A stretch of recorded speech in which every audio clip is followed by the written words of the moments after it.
The morning was quiet, the kind that feels more like a held breath than a soundless space. Dew clung to my tent fly, and every blade of grass glittered like it had secrets.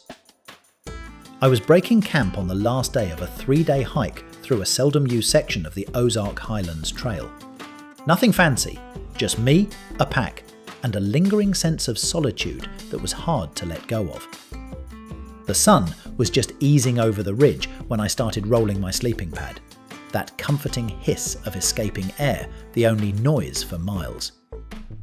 That's when I saw it, half buried near the fire pit, where a log had scorched the earth black.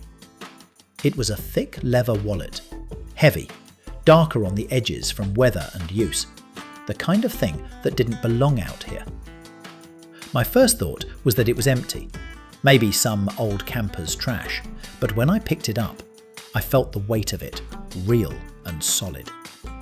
Inside was a wad of crisp bills, hundreds of them, along with a few cards, and a driver's license from a town I'd never heard of. There must have been $2,000 in cash. My stomach tightened. It was the kind of find that made the mind start to race faster than you want it to. For a long minute, I just stood there in the pale light, wallet open in my hands, heart thudding harder than it had on the climb the day before. The name on the license looked ordinary enough. Dale C. Wesson. No address beyond a P.O. box. The expiration date told me it wasn't old. I glanced around, half expecting someone to emerge from the trees, laughing, claiming it.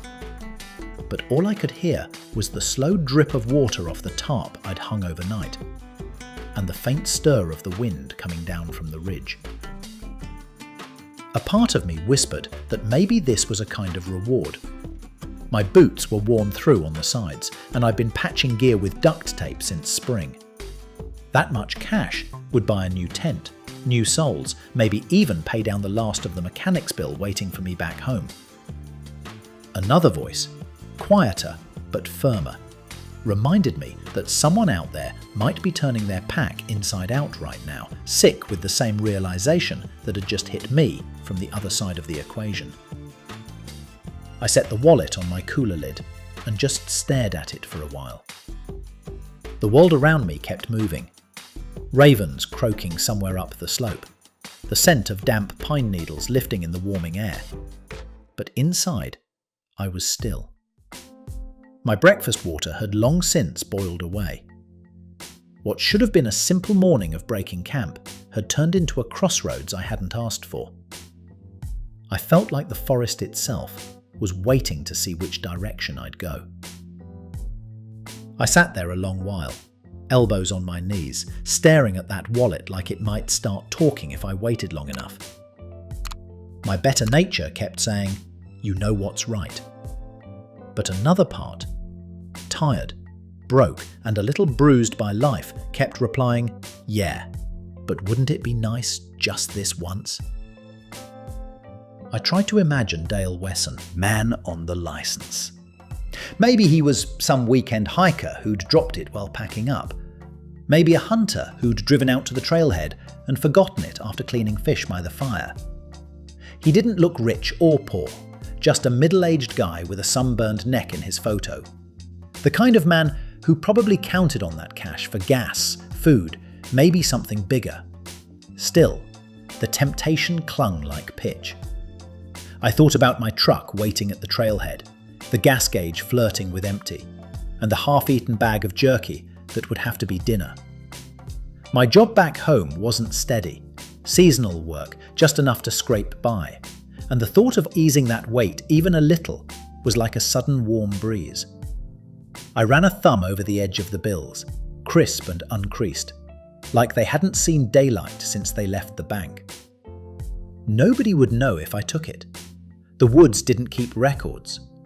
But conscience has a way of talking louder when everything else goes quiet. I found myself pacing the little clearing, kicking at the ashes of my fire, running through every possible outcome.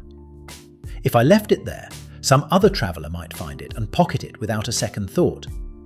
If I carried it out, maybe I could hand it to the rangers or mail it to the address on one of the cards. Of course, that meant hiking another 8 miles to the trailhead, and probably half a day's drive to the nearest station. Time and energy I didn't have to spare. I opened my map and saw the thin blue line of a creek trail that looped toward a small campsite marked Old Mine. That area usually had better cell service. Maybe, just maybe, I could find a signal there and make a call. It would add nearly 5 miles to the hike, and my knees were already complaining. But I couldn't shake the feeling that the right thing rarely shows up when it's convenient. So I packed slowly, leaving the wallet last. When I finally slipped it into the top pocket of my pack, I told myself it was just for safekeeping. But truthfully, I didn't know which direction my heart would go once I reached that next junction. The forest doesn't judge. It just watches. And as I stepped onto the trail, the pinons swayed gently overhead, whispering like they'd seen this sort of struggle before. The trail wound along the slope, narrow and uneven, hemmed in by undergrowth that brushed against my legs as I walked. I kept glancing at my pack like the wallet might wriggle free and vanish. The morning sun had grown hot enough to draw the smell of resin from the pines, and every so often a locust droned somewhere above, its call blending with the rhythm of my boots on the dirt. My thoughts, though, wouldn't quiet. Each step seemed to swing between two weights, one of comfort and one of conscience. I imagined pulling into town, filling the tank, maybe stopping for a hot meal, pretending the universe had finally tossed me a little mercy. It would be so easy. Then, in the same heartbeat, pictured an older man standing by his car, patting his pockets in disbelief, replaying every stop and step until the truth settled in, that the money was gone, and with it, maybe the means to finish his trip, or pay some bill that mattered more than I could guess. The image gnawed at me, worse than hunger. By midday, the air shimmered with heat, and I stopped by a shallow stream to refill my bottle. I sat on a flat rock, unbuckled the pack, and took the wallet out again. Its leather felt warm now, alive almost, like it carried some pulse of its own. I studied the driver's license, his face, his age, the way the corners of his mouth tilted as though caught between a smile and a grimace. There was a business card tucked behind it. Wesson Logging and Survey, Fort Smith AR, a phone number. I exhaled slowly. That settled it, didn't it? If I could find service, I'd call. That was the honest thing to do. But honesty doesn't fill an empty gas tank or buy a meal.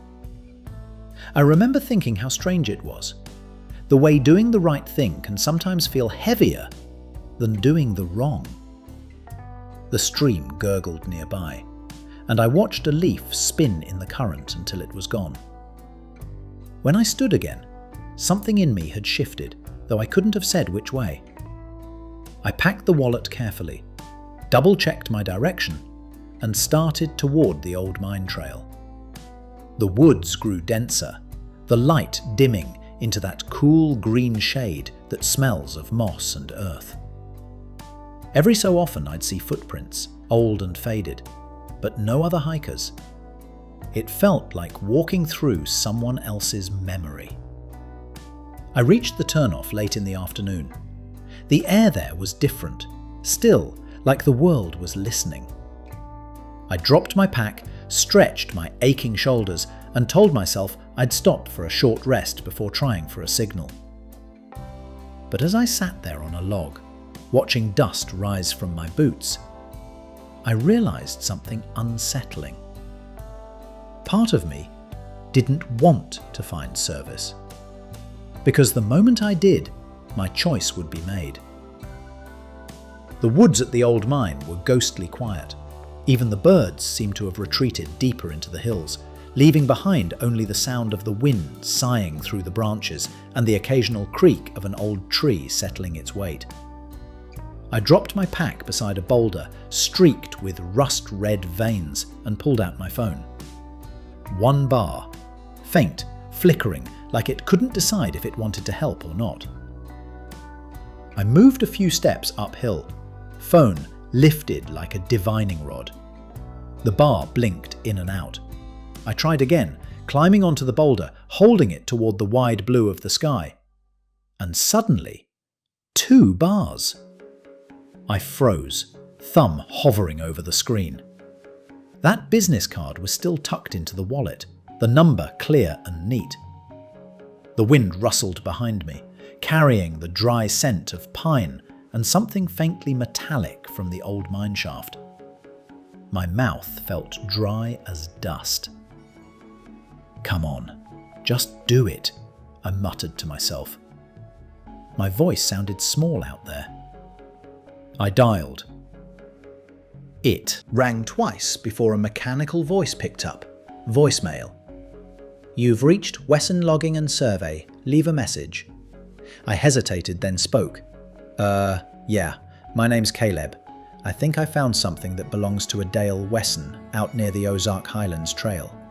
It's, pretty important. Please call me back." I left my number, ended the call, and let out a slow breath I didn't realize I'd been holding. The easy path, the one where I just kept walking, spent the money, and never looked back, had slipped away with that message. What was left now was waiting. I stayed there until the shadows stretched long across the clearing. The sun dipped behind the ridge, and the forest turned gold, then grey. The air cooled, bringing with it that earthy evening smell, wet soil, pine sap, the faint sweetness of decaying leaves. I set up camp again, though I hadn't planned to stay another night. My mind kept circling the same questions. What if nobody called back? What if the wallet had been abandoned on purpose? What if, by morning, I changed my mind? Dinner was a packet of instant rice and jerky, eaten in silence. When the first stars came out, I sat by my small fire and stared into the flames. That wallet lay near my boots, the leather catching the firelight like an ember. I thought about how easy it would be to forget the number, to walk out tomorrow and tell myself I'd done my part. But as I lay in my sleeping bag that night, listening to the wind slide through the pines, I knew I couldn't. Some things, once found, mark you in ways that can't be undone.